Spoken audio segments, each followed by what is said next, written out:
I'm here today trying to be something I'm not, which is something I've been trying to do for 2 years now. Write a TED Talk, share my ideas, talk in front of such a large group of people. Now, I know a lot of you are probably thinking, she sounds a bit shy, or maybe she probably gets nervous easily. Yeah, all of those things are 100% true. But why?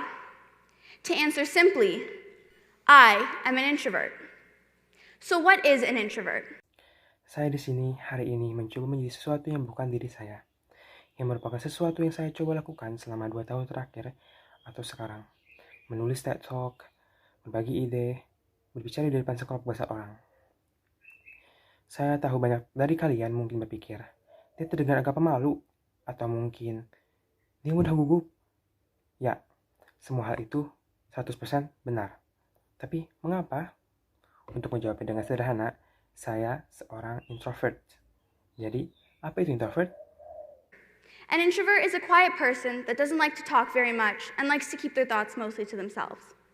They're the kind of person that goes home just to relax and have time to think.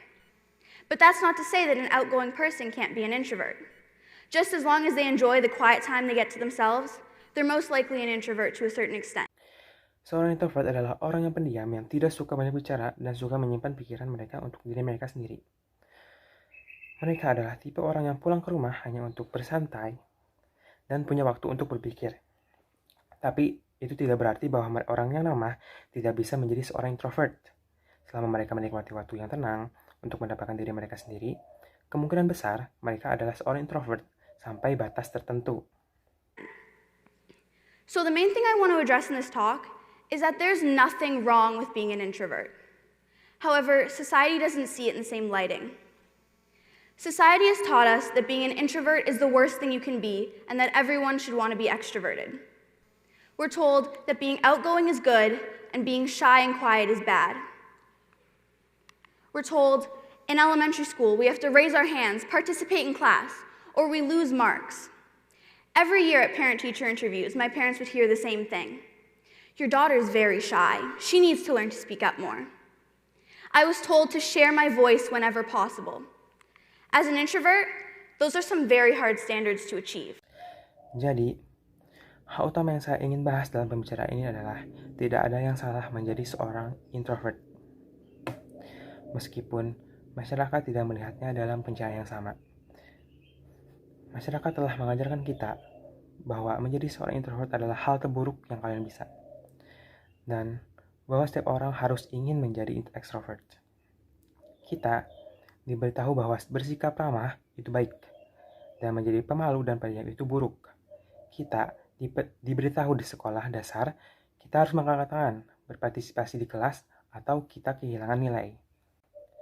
Setiap tahun, pada wawancara orang tua dan guru, orang tua saya akan mendengar hal yang sama. Seperti, putrimu sangat pemalu. Dia perlu belajar berbicara lebih banyak. Saya diberitahu untuk membagikan suara saya bila memungkinkan. Sebagai seorang introvert, itu adalah beberapa standar yang sangat sulit untuk dicapai. This is why I joined the TED Ed Club 2 years ago. To prove to not only myself, but to everyone, that I wasn't shy. I could write a talk just like everyone else is doing it. No big deal. Slight problem, I never wrote a talk. I couldn't come up with a topic I was truly passionate about that I felt like I wanted to share with the world.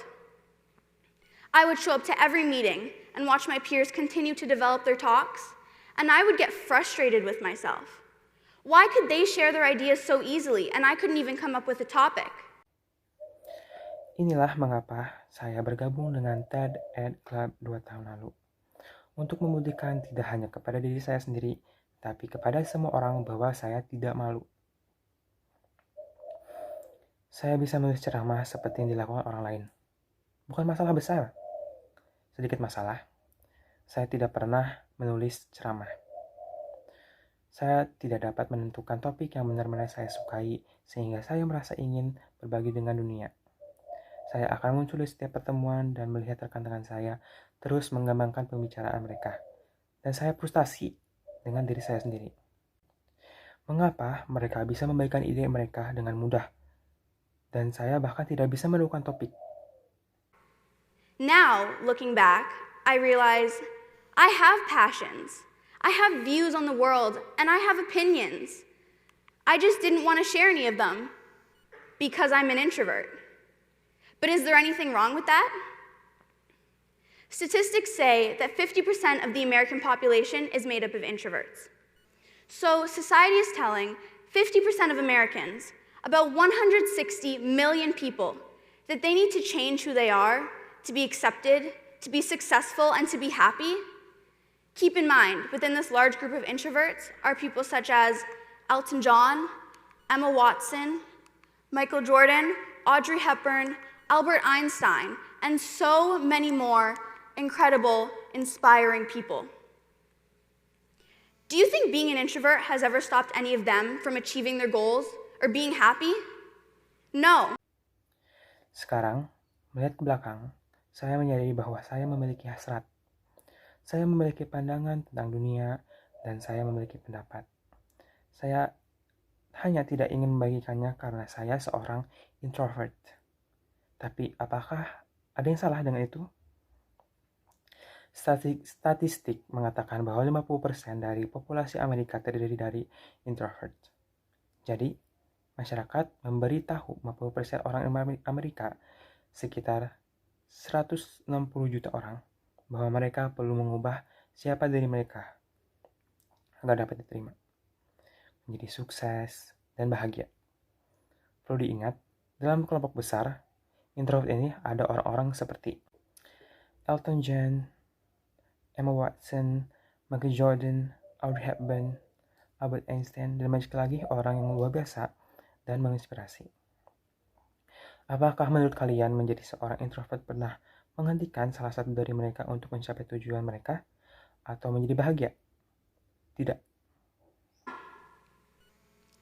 A lot of you have probably been told something along the lines of, why be a follower when you can be a leader? But what about every leader needs a follower? Let's look at Mr. Justin Trudeau, Prime Minister of Canada. Do you think he'd be where he is today without the support of the people? If everyone was trying to be a leader, no one would truly succeed, as it's the followers that define a true leader. But that's not to say that an introvert can't be a leader. Let's look at Abraham Lincoln, Rosa Parks, and Gandhi. All incredible, inspirational leaders, and all introverts. In a business setting, the CEO of a company will look at an introvert and say, if they're not going to share their ideas, they're useless to me. Well, guess what? These companies are missing out. Introverts are known to be versatile, responsible, work well in small groups, and individually. So being an introvert has no effect on how happy or how successful you're going to be as long as you see it in the right lighting. Banyak dari kalian mungkin pernah diberitahu tentang mengapa menjadi seorang pengikut ketika kalian bisa menjadi seorang pemimpin. Tapi, bagaimana dengan setiap pemimpin yang membutuhkan pengikut? Mari kita lihat Mr. Justin Trudeau, Perdana Menteri Kanada. Apakah kalian berpikir dia akan seperti sekarang ini tanpa dukungan rakyat? Jika setiap orang mencoba menjadi seorang pemimpin, tidak ada yang akan benar-benar berhasil. Karena para pengikutlah yang mendefinisikan seorang pemimpin sejati. Namun, bukan berarti seorang introvert tidak bisa menjadi seorang pemimpin. Mari kita lihat Abraham Lincoln, Rosa Parks, dan Gandhi. Semua pemimpin inspirasional yang luar biasa dan semua introvert. Dalam lingkungan bisnis, CEO sebuah perusahaan akan melihat seorang introvert dan berkata, jika mereka tidak mau membagikan ide mereka, mereka tidak berguna bagi saya. Nah, coba tebak, perusahaan-perusahaan ini ketinggalan. Introvert dikenal sebagai orang yang fleksibel, bertanggung jawab, bekerja dengan baik dalam kelompok kecil dan individu. Jadi, menjadi seorang introvert tidak berpengaruh pada seberapa bahagia atau seberapa sukses kalian nantinya, selama kalian melihatnya dalam pencahayaan tepat. If you see yourself as an introvert and think it's the worst thing in the world, you're never going to be truly happy with yourself. And you're going to constantly try to change to conform to society. But if you accept yourself as an introvert and you're happy, there's nothing in the way of you achieving your goals and getting what you want. All in all, there's absolutely nothing wrong with being an introvert. No matter what society may say, you don't need to change who you are, because being an introvert's great. Jika kalian melihat diri kalian sebagai seorang introvert dan berpikir itu adalah hal terburuk di dunia, kalian tidak akan pernah benar-benar bahagia dengan diri sendiri. Dan kalian akan terus-menerus mencoba berubah untuk menyesuaikan diri dengan masyarakat. Tetapi, jika kalian menerima diri kalian sebagai seorang introvert dan kalian bahagia, tidak ada yang menghalangi kalian untuk mencapai tujuan dan mendapatkan apa yang kalian inginkan. Secara keseluruhan, sama sekali tidak ada yang salah dengan menjadi seorang introvert. Tidak perlu apa yang dikatakan masyarakat. Kalian tidak perlu mengubah siapa diri kalian karena menjadi seorang introvert itu hebat. Before I leave, I want to end with a quote from the book Quiet: The Power of Introverts in a World That Can't Stop Talking by Susan Cain. The secret to life is to put yourself in the right lighting. For some, it's a Broadway spotlight. For others, it's a lamplit desk. So, the next time you see that quiet kid in the back of the class, doesn't participate very much, I want you to think, I wonder what great things they're going to come up with next. Thank you. Sebelum saya pergi, saya ingin mengakhiri dengan kutipan buku. Tenang, kekuatan introvert di dunia yang tidak bisa berhenti berbicara. Oleh Susan Cain. Rahasia hidup adalah menempatkan diri Anda dalam pencahayaan tepat. Bagi sebagian orang, ini adalah lampu sorot Broadway. Bagi yang lain, ini adalah meja yang terang lampu. Jadi, lain kali kalian melihat anak pendiam di belakang kelas yang tidak terlalu berpartisipasi, saya ingin kalian berpikir, saya ingin tahu hal hebat apa yang akan mereka lakukan atau kemukakan selanjutnya. Terima kasih.